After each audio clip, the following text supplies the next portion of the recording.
Hello बच्चों। आज हम लोग क्लास 12th के second chapter inverse trigonometry function प्रतिलोम त्रिकोणमितीय फलन के बारे में पढ़ेंगे। आज हम इसमें प्रश्नावली 2.1 में यूज होने वाले सारे कंसेप्ट के बारे में पढ़ेंगे और कुछ प्रश्नों को हल करेंगे।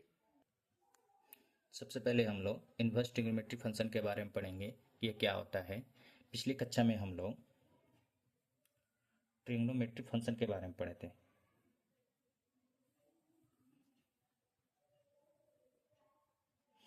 ट्रिग्नोमेट्री फंक्शन के बारे में पढ़े थे कि ट्रिग्नोमेट्री फंक्शन क्या होता है। जैसे F X equal to sine X, ये एक फंक्शन है, तो इसको हम लोग Y equal to sine X भी लिखते थे। और ये जो एक्स है, एक्स हम लोग का क्या होता था, डोमेन होता था। और ये जो वाई की वैल्यू जो हम लोग को मिलता था वो क्या होता था, रेंज होता था। तो उसमें हम लोग डोमेन की जगह पे एंगल पुट करते थे। एक्स की जगह पे हम लोग क्या करते थे, एंगल पुट करते थे। और वाई की वैल्यू हम लोग को रेशियो के रूप में मिलता था। एक्स की जगह, डोमेन की जगह पर हम लोग एंगल पुट करते थे तो रेशियो हम लोग को मिलता था रेंज की जगह पे। जैसे जैसे साइन पाई बाई 4 की वैल्यू क्या होगी, तो 1/√2। साइन फंक्शन है, उसमें एक्स डोमेन हम लोग का पाई/4 है, तो रेंज हम लोग को क्या मिलेगा, 1/√2। जैसे tan पाई/4 बराबर क्या होगा, 1 होगा। वैसे ही tan -पाई/6 की वैल्यू क्या हो जाएगी, -1/√3। तो क्या करते थे, इसमें हम लोग डोमेन की जगह पे एंगल को पुट करते थे और रेंज हम लोग को रेशियो के रूप में मिलता था। और इनवर्स ट्रिग्नोमेट्री फंक्शन में क्या है, इनवर्स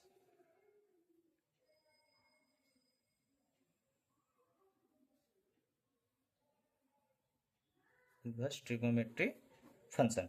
अब इसमें F X equal to sine inverse X है, तो इसको भी हम लोग y equal to sine inverse X लिख सकते हैं। तो इसमें हम लोग क्या करेंगे, यहाँ पे हम लोग एंगल पुट करके रेशियो प्राप्त करते थे। यहाँ हम लोग क्या करेंगे, ये जो x है डोमेन हम लोग का, इस डोमेन के जगह पे हम लोग x की जगह पे क्या पुट करेंगे, रेशियो पुट करेंगे। और y जो हम लोग का रेंज है, वो y की जगह पे हम लोग को फिर क्या मिलेगा, एंगल मिलेगा। बस यही डिफरेंस है ट्रिग्नोमेट्री फंक्शन और इनवर्स ट्रिग्नोमेट्री फंक्शन में। वहां पे हम लोग एंगल पुट करके रेशियो लाते थे, यहाँ पे हम लोग रेशियो पुट करके एंगल लाएंगे। जैसे में देखिए आप, जैसे साइन इनवर्स 1/√2। अब साइन की वैल्यू 1/√2 किस एंगल पे होती है, तो पाई/4 पे होती है। जैसे हम लोग मान लेते हैं tan इनवर्स 1/√3। अब tan की वैल्यू 1/√3 किस एंगल पे होती है, तो पाई/6 पे होती है। या हम लोग क्या कर रहे हैं, रेशियो पुट कर रहे हैं, तो एंगल मिल रहा है हम लोग को। डोमेन हम लोग का क्या है, रेशियो है, रेंज क्या है, एंगल है। यहाँ पे हम लोग को डोमेन क्या था, एंगल था, रेंज क्या था, रेशियो था।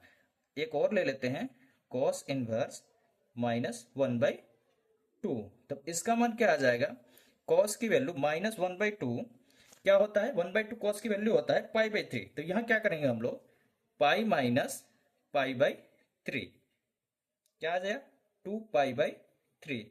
अब पाई/3 के हम लोग क्यों नहीं लिखेंगे, क्योंकि कॉस का जो डोमेन होता है, रेंज होता है, वो 0 to पाई होता है। और -पाई/3 जीरो और पाई के बीच में नहीं है, तो पाई से सब्ट्रैक्ट कर देंगे हम लोग। इसको हम लोग आगे जानेंगे कि क्यों हम लोग इसको सब्ट्रैक्ट किए हैं। अब हम लोग प्रिंसिपल वैल्यू के बारे में पढ़ेंगे।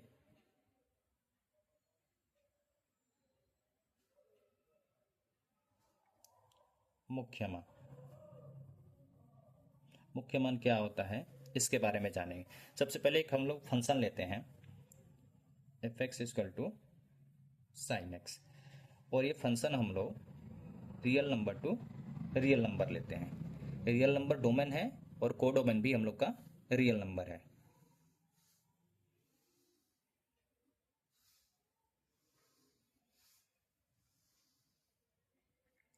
ठीक है, ये x है, ये y है, ये हम लोग का डोमेन है, और ये हम लोग का कोडोमेन है। y की वैल्यू जो मिलेगी वो हम लोग का रेंज है। ठीक है। और फंक्शन साइन एक्स का फंक्शन है, तो हम लोग ट्रिग्नोमेट्रिक फंक्शन में जानते हैं कि एक्स की वैल्यू को हम लोग क्या पुट करते हैं, एंगल पुट करते हैं, और जो रेंज की वैल्यू हम लोग को मिलती है और रेशियो के रूप में मिलती है। तो अगर साइन एक्स की जगह पर हम लोग 0 डिग्री पुट करेंगे तो उसकी वैल्यू क्या मिलेगी, 0 मिलेगी। अगर 30 डिग्री पुट करेंगे तो 30 की वैल्यू क्या मिलेगी हम लोग को, 1/2 मिलेगी। अगर 45 डिग्री पुट करते हैं, 45 डिग्री का मान रखते हैं हम लोग साइन एक्स में, तो उसकी वैल्यू क्या मिलेगी, 1/√2। वैसे अगर 60 डिग्री का रखेंगे, 60 का, 90 का, 60 का रखेंगे तो क्या मिलेगा, √3/2। 90 का रखेंगे तो 1 मिलेगा। और इससे आगे का रखेंगे, अगर हम लोग 120 डिग्री का मान रखते हैं तो 120 डिग्री का मान रखेंगे तो 120 क्या हो जाएगा, 60 डिग्री का मान के बराबर हो जाएगा, और 120 का मान चला जाएगा √3/2 पे। अगर 135 डिग्री का मान रखते हैं, 135 का मान रखेंगे तो 45 डिग्री के मान पे चला जाएगा, और ये 1/√2 पे चला जाएगा। ऊपर के मान पे चलते हैं, जैसे -30 डिग्री लेते हैं, -30 डिग्री लेंगे तो -1/2, -45 डिग्री लेंगे तो -1/√2, -60 लेंगे तो √3/2, और -90 डिग्री अगर लेंगे तो क्या आ जाएगा, -1। और इसके ऊपर का लेंगे, -120 डिग्री का अगर मान लेंगे हम लोग, तो यहाँ चल जाएगा, 60 डिग्री के मान पे जाएगा, ये जाएगा -√3/2 की जगह पे। और अगर हम लोग -135 डिग्री का मान रख रहे हैं तो ये चला जाएगा हम लोग का -1/√2 पे। तो देखिए साइन एक्स का जो फंक्शन है, अगर इसका हम लोग एरो डायग्राम से देख रहे हैं तो ये फंक्शन हम लोग को 1 1 तो नहीं दिख रहा है, क्योंकि दो दो की इमेज एक बन रही है। जैसे 45 डिग्री का और 135 डिग्री का इमेज 1/√2 ही है, 60 डिग्री का 120 डिग्री का इमेज देखिए √3/2 है। वैसे ही -60 डिग्री का और -120 डिग्री का एक ही है, -145 डिग्री और 45 डिग्री का एक ही बन रहा है। तो ये फंक्शन 1 1 तो नहीं है, तो 1 1 नहीं है और अनटू में नहीं है। अगर हम लोग जानते हैं कि कोई भी फंक्शन अगर उसका इन्वर्स पॉसिबल तभी है जब वो फंक्शन बाइजेक्टिव फंक्शन होता है। और ये साइन एक्स का हम लोग जो एरो डायग्राम बनाए हैं, इससे तो दिख रहा है कि ये फंक्शन बाइजेक्टिव नहीं है, तो इसका इन्वर्स भी नहीं होगा। इसका अगर हम लोग ग्राफ बनाएंगे,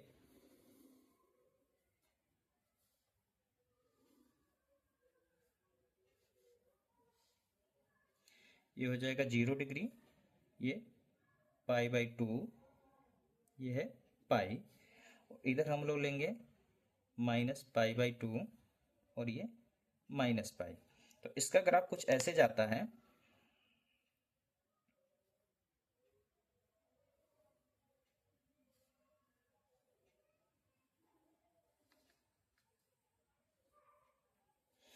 और यहां से ये -1 है और इधर से ये 1 है, और ये 0 डिग्री है। तो इसका ग्राफ -1 से 1 के बीच ही रहता है। अगर यहाँ -π/2 से भी बढ़ेंगे तो ये ग्राफ फिर ऊपर बढ़ने लगेगा, और यहाँ आगे की तरफ इधर जाएंगे तो 1 की तरफ बढ़ने लगेगा, फिर आएगा ये नीचे आ जाएगा तो फिर -1 के ग्राफ में हो जाएगा। तो हम लोग देख रहे हैं कि -π/2 से और इधर π/2 के बीच में ये जो ग्राफ है वो 1 से -1 के बीच में है। तो साइन एक्स फंक्शन हम लोग का जो है y = sin x, ये तो बाइजेक्टिव फंक्शन नहीं है, तो बाइजेक्टिव फंक्शन नहीं है तो साइन एक्स को हम लोग इन्वर्स फंक्शन भी नहीं बना सकते हैं। साइन एक्स यह ना तो 1 1 है और ना ही अनटू है, और ना ही अनटू है। तो इस साइन एक्स का फंक्शन हम लोग को इन्वर्स फंक्शन नहीं बनेगा। इसमें अगर हम लोग डोमेन देखेंगे, डोमेन क्या है, रियल नंबर है, और को डोमेन क्या है इसका, रियल नंबर है। और रेंज देखेंगे हम लोग, रेंज क्या है, -1 से 1 है। अब अगर हम लोग किसी भी ट्रिग्नोमेट्रिक फंक्शन का हम लोग देखेंगे, ग्राफ देखेंगे, एरो डायग्राम बनाएंगे, तो कोई भी ट्रिग्नोमेट्रिक फंक्शन बाइजेक्टिव फंक्शन नहीं होता है। तो किसी भी ट्रिग्नोमेट्रिक फंक्शन को हम लोग इन्वर्स के रूप में नहीं लिख सकते हैं।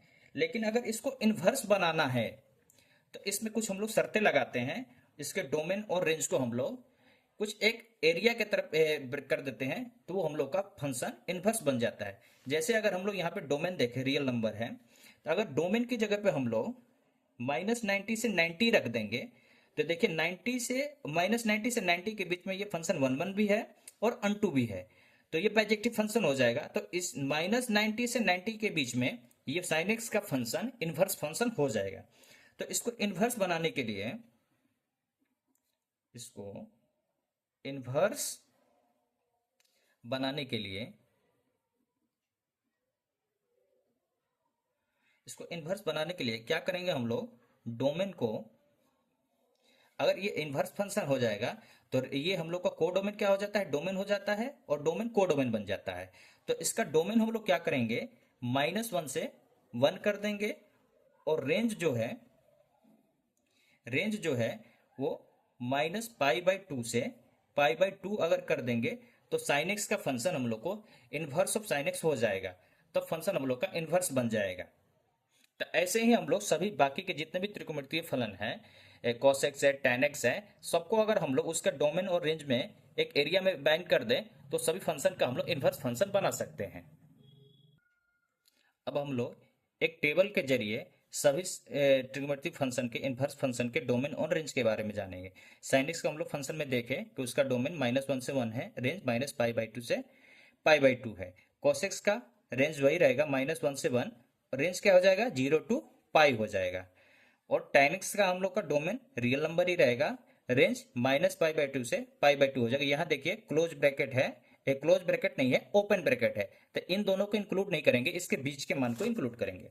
cos x का हम लोग, cos x क्या होता है, sin x का उल्टा होता है, तो अगर sin x की वैल्यू ये है तो रियल नंबर में से ये हटा देंगे तो cos x की वैल्यू हो जाएगा। और -π/2 से π/2 है, यहाँ जीरो हम लोग हटा दिए, क्यों हटाए हैं, क्योंकि cos x जीरो पे अपरिभाषित होता है, तो जिस भी एंगल पे जो फंक्शन अपरिभाषित हो जाएगा उसको हम लोग हटा देते हैं। sec x वैसे ही रियल नंबर में से हटा देंगे, उसको माइनस कर देंगे -1 से 1, और 0 to पाई, इसमें भी sec x की वैल्यू π/2 पे अपरिभाषित होती है, तो इसको π/2 हम लोग हटा देते हैं। cot x इसका डोमेन रियल नंबर होगा और रेंज 0 to पाई होगा। अब यहाँ ध्यान दीजिए कि 6 फंक्शन है, sin x, cos x, tan x, cos x, sec x और cot x, और सभी का इन्वर्स फंक्शन है। तो इसमें ध्यान दीजिए कि 3 फंक्शन का रेंज -π/2 से π/2 है, sin x का है, tan x का है और cos x का है, और 3 फंक्शन का रेंज 0 to पाई है, cos का, sec का और cot का। तो इनका अगर हम लोग एक अलग अलग ग्रुप बना दें, एक को ग्रुप ए बना देते हैं और एक को हम लोग ग्रुप बी बना देते हैं। ग्रुप ए में क्या है, साइन इनवर्स अगर -x होगा, साइन इनवर्स -x होगा तो बाहर आ जाता है माइनस, और साइन इनवर्स x हो जाता है। अगर tan इनवर्स -x रहेगा तो इसमें भी माइनस बाहर आ जाएगा और माइनस tan इनवर्स x हो जाएगा। और कोसेक इनवर्स -x अगर रहेगा तो माइनस बाहर हो जाएगा और कोसेक इनवर्स x हो जाएगा। और इस ग्रुप में जो 0 to पाई रेंज है जिसका, उसमें कॉस इनवर्स अगर -x है तो pi minus cos inverse x हो जाता है। या पाई माइनस क्यों करते हैं, क्योंकि कॉस की वैल्यू को हम लोग 0 to पाई के रेंज में ही लाना है, इसलिए हम लोग पाई से सब्ट्रैक्ट करते हैं। सेक इनवर्स -x करेंगे तो इसका भी हम लोग रेंज के अंदर लाने के लिए पाई से सब्ट्रैक्ट करते हैं, और कॉट इनवर्स -x बराबर भी pi minus cot inverse x होता है। अब इसमें क्या करते हैं, ये जो ग्रुप ए है इसका हम लोग का एंगल कहां से कहां तक रहता है, -π/2 से π/2, और इस ग्रुप का एंगल 0 to कहां रहता है, पाई रहता है। तो अगर इसका हम लोग कोऑर्डिनेट बना के देखेंगे,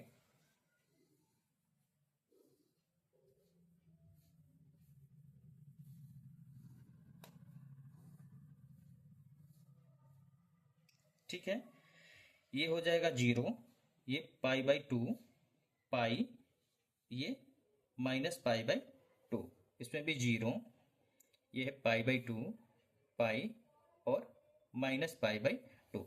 तो इसमें देखिए ग्रुप ए में इसका angle minus pi by two से पाई बाई टू रहेगा। तो या तो वो पहला क्वाड्रेंट रहेगा और या तो वो चौथा क्वाड्रेंट रहेगा। ये सेकंड क्वाड्रेंट और थर्ड क्वाड्रेंट में इन तीनों का मान नहीं जाएगा।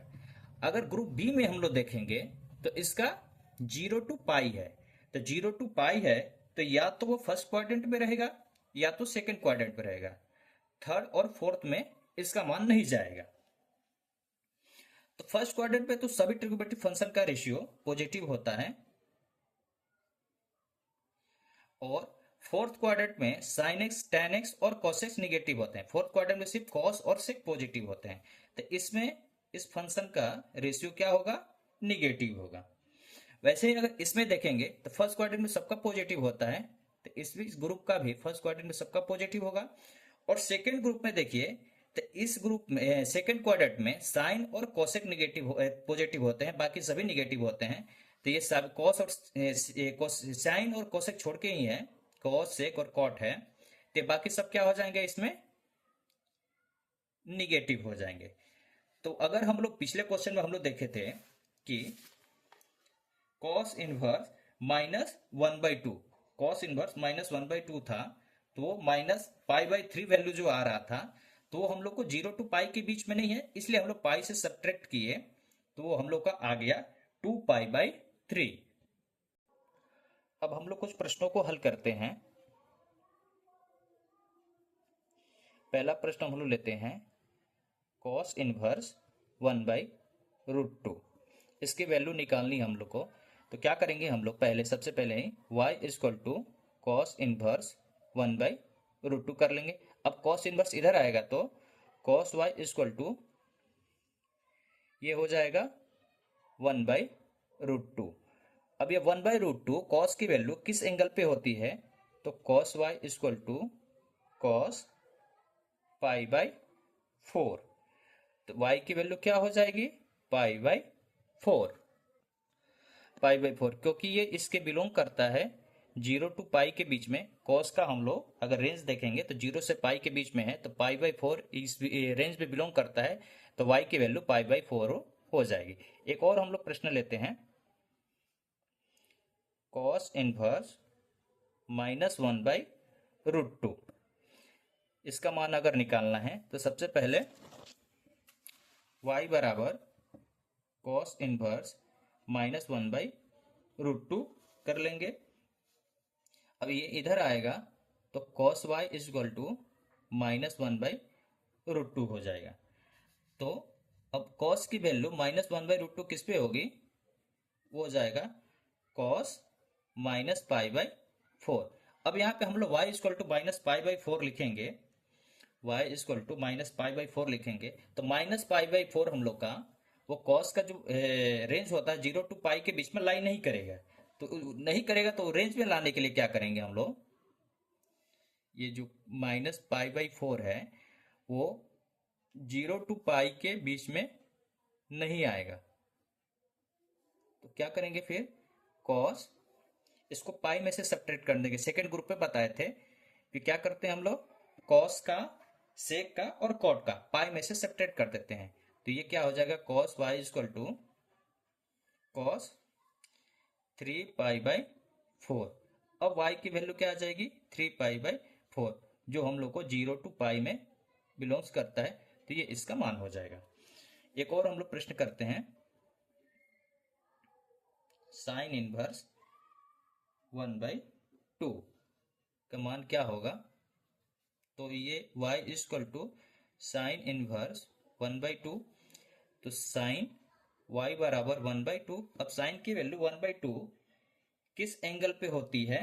तो हम लोग को पता है पाई बाई सिक्स पे होती है, तो sine y equal to sine pi by six, तो y बराबर पाई बाई सिक्स। और ये हम लोग को साइन का जो रेंज होता है माइनस पाई बाई टू से पाई बाई टू के बीच में बिलोंग करता है, तो पाई बाई सिक्स हम लोग का आंसर हो जाएगा। एक और प्रश्न कर लेते हैं sine inverse minus one by to, इसका मान अगर निकालना है हम लोग को तो y बराबर साइन इनवर्स 1/-1/2 हो जाएगा। तो साइन y बराबर -1/2 हो जाएगा। तो हम लोग को पता है कि π/6 पे इसकी वैल्यू, तो साइन y बराबर साइन -π/6 है। और हम लोग ग्रुप ए में देखे थे साइन इनवर्स -x अगर होता है तो माइनस से बाहर आ जाता है। तो साइन y बराबर माइनस साइन π/6। तो हम लोग का क्या हो जाएगा, y इक्वल टू -π/6। ये हम लोग का आंसर है।